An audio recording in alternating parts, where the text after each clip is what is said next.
Welcome to the Hay Matters podcast, brought to you by Feed Central and LocalAg. I'm your host, John Paul Driver.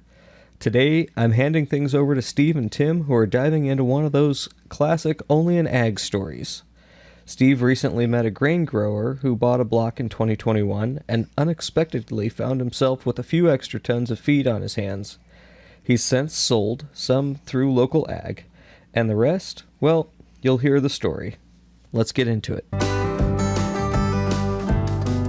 Welcome to the Feed Central Hay Matters podcast. I'm Tim Ford and I'm here with our Grower Services Manager, Steve Page.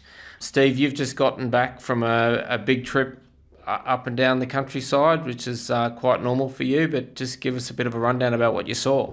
Yeah, Tim. So I got down into central New South Wales this time, leaving Gundawindi. It was still quite wet round there.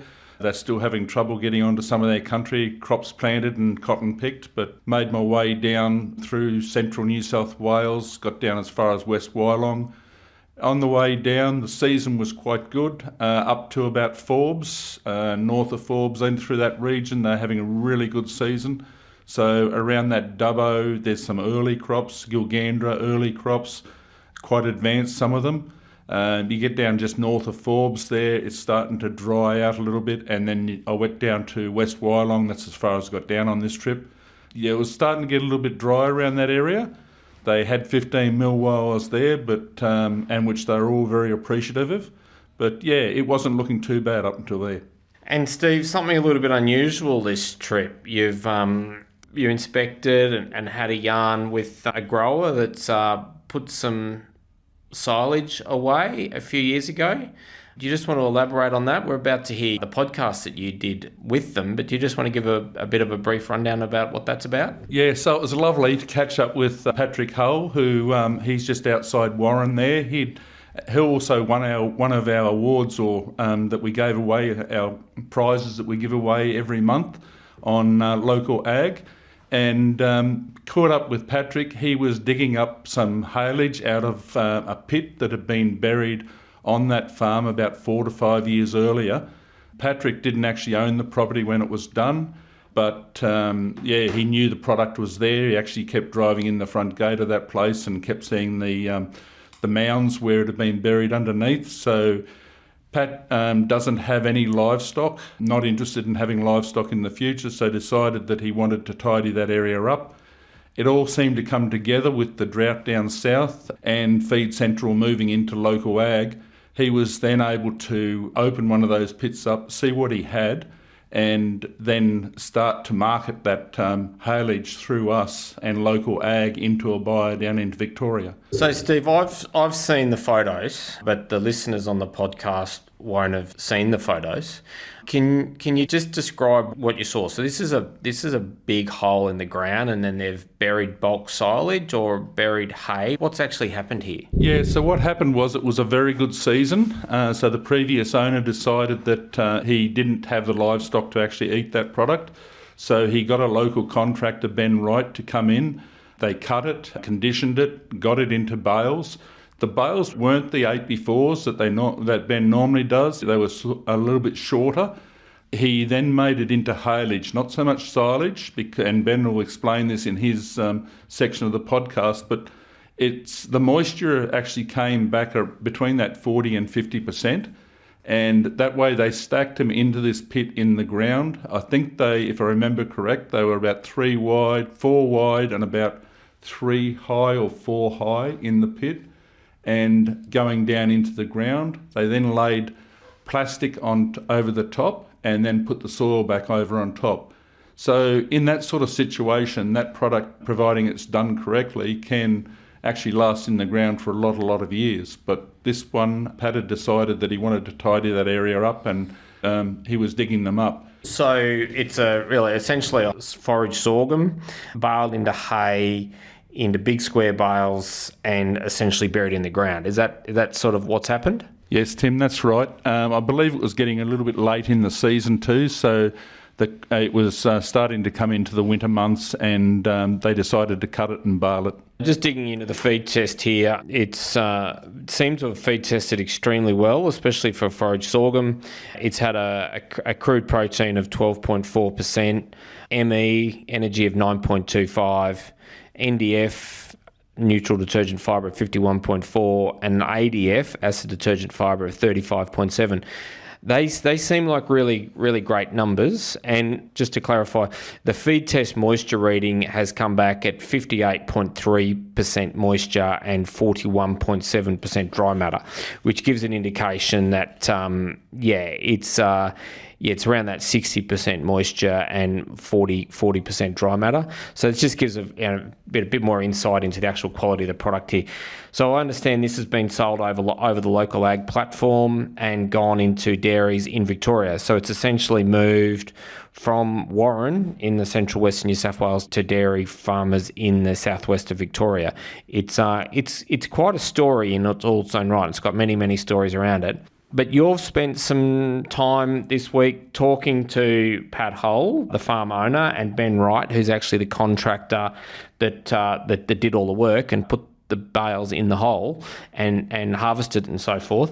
So we might let you just introduce that podcast, Steve. And thanks very much for the chat today. Thanks, Tim. Yeah, I had a lovely catch up with Pat. He was very accommodating and welcomed us on the farm. So I'll now say hello to Pat. Good morning, it's Steve Page here from Feed Central, and this morning I'm with Patrick Hull.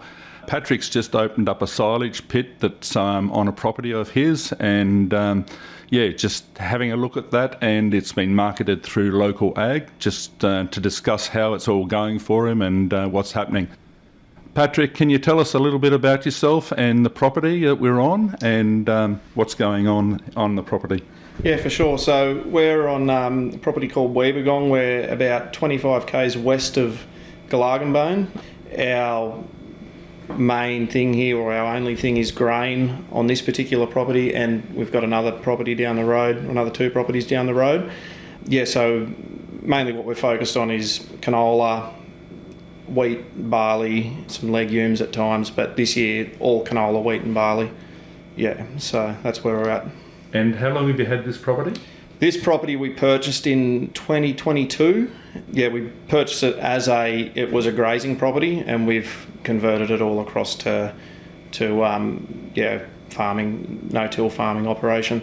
So it's been a bit of a process getting it there, but yeah, this year's probably the first time we're sort of recognising the work we've put into it. Right. And it's a good region. You like this region, this area that you're here? You've been here for a number of years, or what, second, third generation? Yeah, third generation. Yeah, love the region. My grandfather came out here from after the war. He was from Sydney. He was injured in the war and then came out and worked on a property at Canamble called Carl Station. And from there, him and another bloke bought a mob of sheep together and made a bit of money out of the sheep and was able to put enough money together to get a deposit for a property west of Canamble out near Corinda. And from there, I think they sold that in the 60s and bought Hughenden, which is just down the road where my brother is now, in I think 1964. So that was my grandfather. My dad took over that. Mum and dad have since retired. They're in Dubbo now. And then in 2020, we split Hughenden, and my father and his old man had bought a bit of country through the 80s and 90s together and built it up. Sort of, they had about 8,500 acres there, I think. So my brother and I split that up in 2020. He took all the grazing country, I took all the cropping country, and then we've since added on from that. Yeah. And you haven't been enticed to get into a bit of livestock yourself? No. You don't have any livestock? You just like the tractors? Yeah, I was cured of livestock. We used to come home from boarding school, and Dad would save up all the cattle work for us in the early 2000s. So yeah, I was cured of it from a young age, I think. So yeah, at this stage, I have no intention of getting into livestock. Yeah.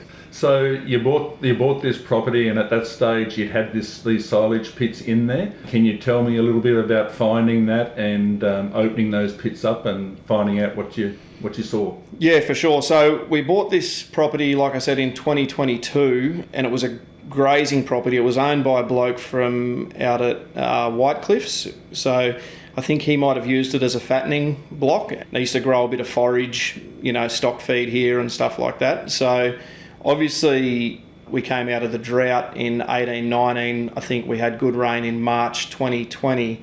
And from what I understand, all this forage, sorghum and oaten hay was all growing on that early rain in 2020. And when we bought the place, it was obviously they marketed it with the place because there was a significant amount there. I think they told us there was roughly 1,000 tonne there. So, and from what we've worked out since we've opened the pit up, we think that's pretty accurate. There might be 800 to 1,000 tonne there. So we knew it was there.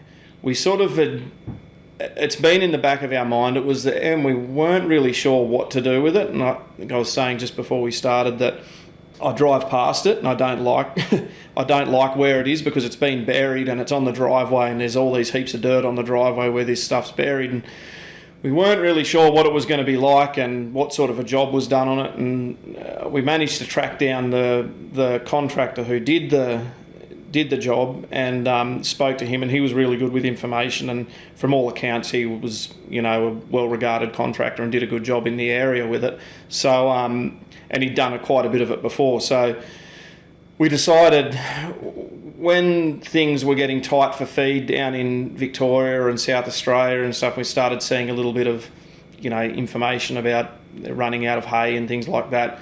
We thought it was probably a good opportunity because it wouldn't be as sought after as hay in a normal season. We thought, well, it might be a good opportunity to move it, being a little bit more desperation around for the product. So we got an excavator in and we opened up 3 pits. I think there's 6 or 7 pits there. We opened up 3. One's still wrapped, but it is open. It is accessible.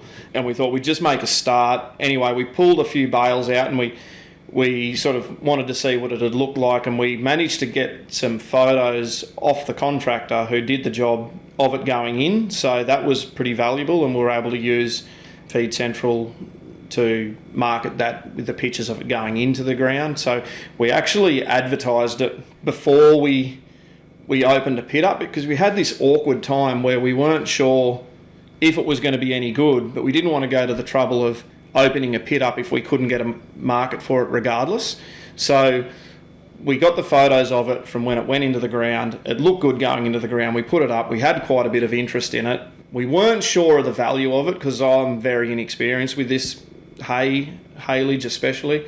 So we just threw a number out there and we didn't get much interest, so we're obviously a bit dear. So we pulled the price down, and that was easy to do, and that sort of generated a bit more interest. And from what I understand now, it's priced more so based on the moisture content and stuff like that versus hay. So once we sort of got the price range right, we got a lot of interest.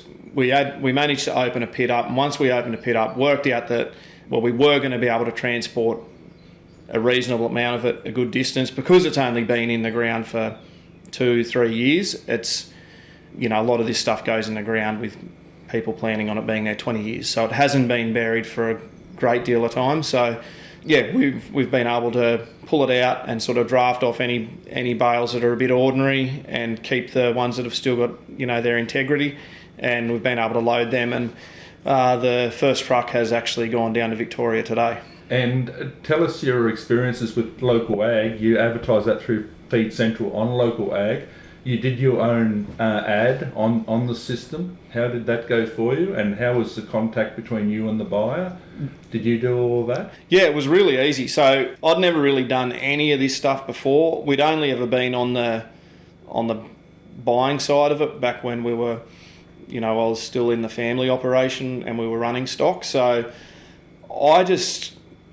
from memory, I just contacted Jill. I got her number, must have been off the website or something.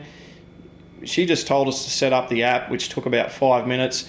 I just had to grab a few photos, and we just gave a rough description of what it was, put some photos up there to see if we could get any feelers, and then once we got some interest, then we gathered more information for the people that were interested. But it was really easy and straightforward. It took, it was advertised and we were getting interest in it, inside a couple of hours. It was real, and it reached a really broad audience of people, I suppose. I had contact from people in South Australia, Victoria, all over the place. So it was really sort of straightforward and easy. And Jill was looking after it for us, so anything that we sort of missed or needed, she was sort of on us about it. We had to fill this out or do that to organise secured payments and things like that. So it was, she sort of held our hand through the process, which made it easy.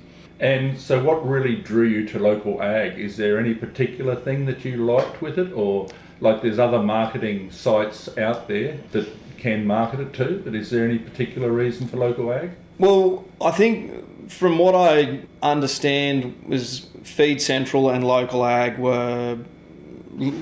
is a new thing to Feed Central, and we dealt with Feed Central in the drought in 2018 and 19 for us. So I actually went looking for Feed Central and came across local ag. That's sort of how it happened. So that was basically where that relationship started with the local ag app. And so the communication you had between yourself and the buyer, that was all through the app in the text backwards and forwards? Yep, that was all through the app, which was good because you could sort of get an understanding of what someone wanted before you were getting phone calls and stuff about it, or you could respond to stuff as it suited you. Like you could gather information and then come back. You weren't getting caught off guard, or getting like through Facebook or something like that, through Marketplace. You might get 20 phone calls in a day, and you just don't have time to handle it. So with local ag, we found that because your phone number's not out there, it's all through the app. Everything's written down. The agreement is all there for everyone to see. There's no grey areas. It takes that out of it. So everyone sort of knows where they stand. There's no, you said this or you said that. And we also had, Jill was handling our stuff. So she moderated things for us, like would, keep an eye on it, or if, someone asked a question that, didn't make sense, she would, and I hadn't got back to them, she would get back to them for me. Or if we hadn't responded to someone, we would actually get contacted by local ag and say, you've got an unread message. So it was actually really good like that. So it sort of protects everyone, I think. It protects the buyer, and from a selling point of view, we weren't getting, 20 or 30 phone calls from a stack of different people every day. So it was really good. So you're obviously happy with the process. Would you use it again, or? I'd definitely use it again. Yeah, for sure. Yeah. Like I said, we predominantly are grain producers. This silage or haylage in particular is very opportunity because it's come with a property that we've purchased. But we would like to see an opportunity to probably market more of our feed grains on local ag. So barley, or if we were in a situation where we had feed wheat or something like that. But we will, if we find ourselves in a situation, we'd probably be, now thinking about it here now, like we'd probably be more inclined to look at baling crops in the right situation if there was an opportunity. We've always steered away from it because from a marketing point of view, it's a lot more difficult than grain to market hay. You've got to have contacts and you've got to know where to go. Whereas local ag we found was a really simple way to reach buyers. So it might, going forward, if there is a situation, we might think more seriously about, baling some, like we might bale some, cereal, some barley or something like that, because we will find that a bit easier to reach buyers. It's probably been the biggest challenge and probably why we've steered away from it, because it's a lot easier for us to sell grain, barley into the system than try and find a market for hay. So it's something that probably does open up a few more opportunities for us going forward. Good. Spreads your risk across a number of different areas, yeah. Definitely, and, timing area for basically through the season. You don't, if you start to run out of moisture or anything like that, you've got an opportunity to make some money. For sure, and it just gives us that easy, accessible platform without having to, find a merchant or something to sell it for us. We can sell direct to anyone through an app like LocalAg. So I think it's really good for that. Yeah. Happy with the whole experience overall? So. It's been really good. Yeah, I'm really happy with how things have gone with the LocalAg app. Yeah, it's been really good. Yeah. All right. Thanks, Pat. Thanks for your time, and and lovely to catch up with you. And hopefully the rest of it, silage goes well, and the rest of the season goes well for you. Thanks very much for having me. I'm here with Ben Wright, and Ben's contracting business is Central West Contracting, based in Dubbo. And Ben was responsible for doing the baling of Pat Hull's haylage that we had a look at earlier on today, and that Pat was pulling out of the pit. And I just wanted to have a chat to Ben and just discuss the history of that. So Ben, can you give us a little bit of a rundown on that lot? Yeah, so that's sorghum. I think it was planted. Would have been planted in the summer of 19, I guess, when obviously the worst drought we'd seen apparently, and that would have been planted as an opportunity crop, I guess. And then we had that early break in 2020, all that rain, and all these summer crops all went nuts, I guess. Which then coming into winter, we had all this bulk of feed, and all these blokes were looking for something to do with it. So that's why we ended up cutting a lot of this forage sorghum for sort of haylage to get buried for the future, sort of drought-proof themselves, I guess, was the main goal. Yeah. How many cuts did you get off that? No, it was only one cut. It was sort of starting to mature a little bit when we did cut it, because it was in June or July. I think we done the job, so obviously the plant was starting to shut down and do its thing. So you cut it with a mower conditioner? Yeah. And how many rakings did you get? Yes, we cut it with our triple mower into our 3 rows, obviously spread out nice and wide to get it as dry as we could. Then pulled the 3 rows together, raked it, and then just baled it. And what moisture level did you get it at, do you think? I was thinking our bales are around 800 odd kilos. That's what we usually try to aim maximum sort of moisture usually. Otherwise the moisture's getting too high. I'm calling it 35% moisture, something like that. Righto. And the size of the bales? 6 foot. Do them 6x4x3s just for the handling. We do get some people, when you go to bury some, they do them in 8 foots just to if you can get it dry. Obviously different conditions and different crop types. That same year we done some other stuff at Warren too, and they did them in 8 foot bars. They had big Arctic loaders, and the crop was a lot drier when we did do that job. And you've had a bit of history of doing this in the past, and it's come out reasonably well for you, or for the grower in the past? Yeah, it seems to be. It seems like a good option, good drought-proof option, I suppose. Had people say that it's had stuff in the ground for 20 years, pulled them out, and they look just as good as the day they put them in there almost. And just no weather damage, no mice damage. Yeah, anyway, and even had clients recently, they usually they've been burying hay too, for the same reason, just to put it away for a drought and mice proof. And this lot was done into haylage just because of the time of the year you're trying to bale it? You couldn't get the moistures down any further?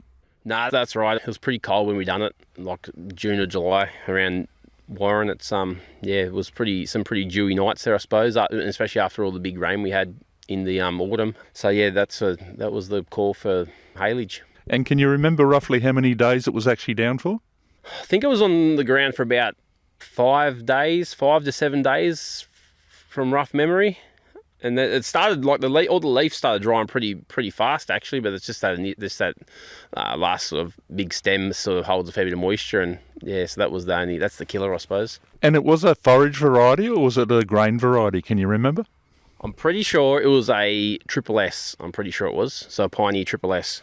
And can you give us a little bit of a description on how the pit was made and how they actually put it in and covered it? Yep, yeah, they dug it with an excavator. I think they went three or four bales wide, just for the fact to try and so the excavator could put the dirt back on, and then plus scratch the dirt off when we went to get it out. And I think they went 4 bales high, and the top bale was put maybe just above ground, just above ground level, and then they put all the dirt back on top as pits, like a pitch roof, I guess you could say. And they use plastic. They put some plastic around it to protect it. Yep, I think the key is only plastic on top, no plastic on the bottom, because then I think any water gets in there, it can't get away. But I think they just put plastic over the top and then just sort of hung it over the sides. Then as they backfilled it, just the dirt sort of fell down the sides, and the sides were a bit protected from the plastic to the dirt. Right, okay. I think that's about all, Ben. What are your thoughts? It's a good option? Good option, and we just found the drier the better. You can't bury it too wet, otherwise those bottom bales, like, they seem to squash the wet. If it's too wet, or if it's high moisture, like pretty high moisture, the bottom bales will squash, and you'll pull them out, and the bottom bale will be only like a foot tall, sort of thing. So that's the thing we found out. So what would be the maximum moisture you would think you'd go into a pit with? I'd nearly say 40%. Yeah, something like that, I reckon. Yep. And what about inoculants? We didn't put inoculant on that stuff, but I've come to the conclusion inoculant's cheap. When you've got that investment, it's for an extra couple of dollars a tonne. It's not a bad option, really. Just put it on and keep it more stable when you open it up, I guess. And that's silage inoculant, not hay inoculant? No, it's the silage inoculant. So we use the Lalaman inoculant for that stuff, and it seems to work pretty well. Right. Thank you, Ben. Thank you for your time, and lovely to see you again. No worries. This podcast is proudly presented by Feed Central and Local Ag. Stay tuned for upcoming episodes.